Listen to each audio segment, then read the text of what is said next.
What up, Raider Nation? It is the Raider D here on the Raider D podcast, and today it is a beautiful Saturday morning, and we have some good news for the Las Vegas Raiders, but we also have some bad news, and we're going to cover all of that in today's video. Guys, if you love the Las Vegas Raiders, if you're from Oakland like me, or LA, or from Vegas, or anywhere around the world, and you bleed silver and black, smash that like button right now, because the Raiders are going to dominate this year. I got a good feeling. Now, one of the good feelings that I got is that we finally got some drama that has been going on with the Las Vegas Raiders settled in that. Oh, I'm so excited, I'm coughing. That is that the second round draft pick wide receiver, Bech, has finally signed his deal for his rookie deal. It is a 4-year rookie deal. Now, he has been holding out in, let's be honest about this, his agent has been holding him out from contracts being finalized due to the Cleveland Browns and the Houston Texans, I believe, signing guaranteed money to their second round draft picks, which shook up the whole NFL because suddenly once one player gets guaranteed money, all the second round draft picks want guaranteed money. And so I'll say this about Bech. He went on record in saying, listen, this isn't about me. I got to let my agent do his thing, but I am here to play ball. And so he has been at every single practice, every single event that the Raiders have held. He has been there locked in and loaded, which is good because I was getting frustrated. I even dropped a video a couple of days ago saying, listen, if this dude doesn't sign a deal before training camp begins, the Raiders really need to just take a look at maybe trading him away and, I don't know, getting somebody else, because we cannot have any distractions with the Las Vegas Raiders this year.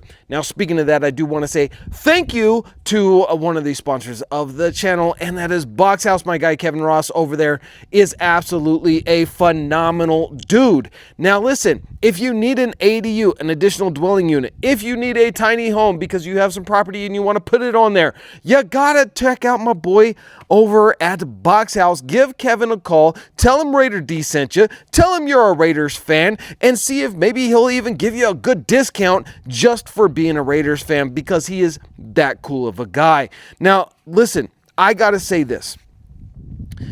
As happy as I am that Bech has signed his deal, the Raiders still have a glaring question mark at wide receiver.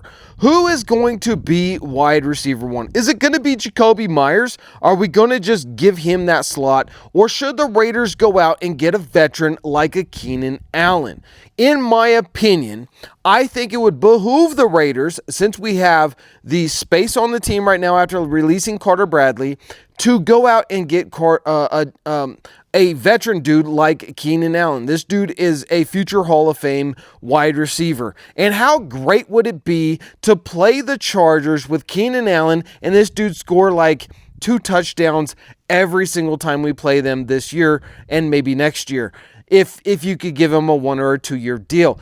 Here's the reason why I am all for this, and that is because Keenan Allen brings a veteran mentality with a winning just aura about this dude. He is really good. Now, listen, he's not the Keenan Allen of 5 years ago. I totally get that.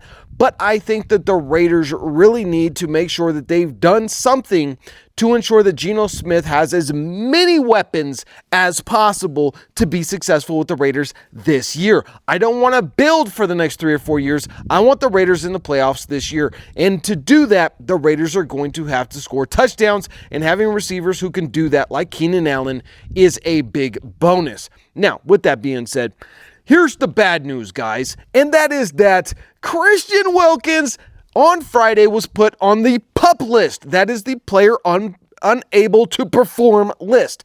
Now, the reason why the Raiders did this is because he is still not healed from that Jones fracture in his foot, and he may, as the rumors have been going around, actually require a second surgery, which could put him out of contention of playing this season, at least for the first half of it, if that's something that he needs to do. Now, with that being said, the Raiders putting him on the PUP list on Friday is very key. If they would have waited until after training camp to do it, that would have locked him in to a not being able to play at all for a few games.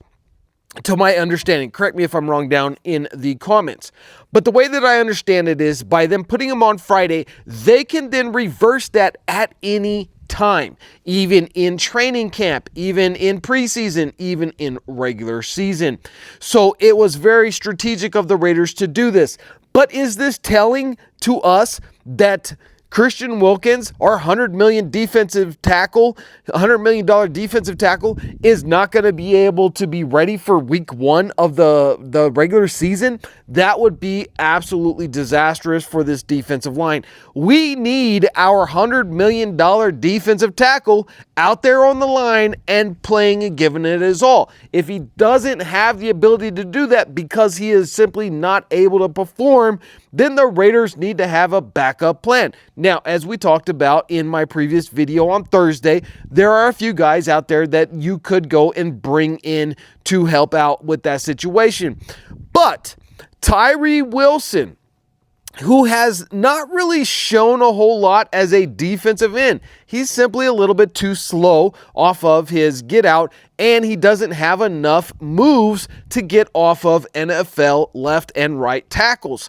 So you move him into the interior line, where his elite strength will really start to play a part.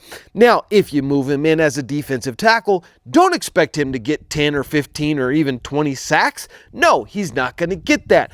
But if he can be a run stopper, a run stuffer, and he can get some pressures on the quarterback so that Max Crosby can feed and Malcolm Kuntz can feed, then he is definitely worth keeping around. However, if he cannot do that, then it is going to be a major problem. And it'll probably be the end of his career with the Raiders, as they will probably cut him at the end of the season if he's not able to perform by year 3. Now listen, when it comes to first round high draft picks on the defensive line, the Raiders have had abysmal success pretty much since Khalil Mack.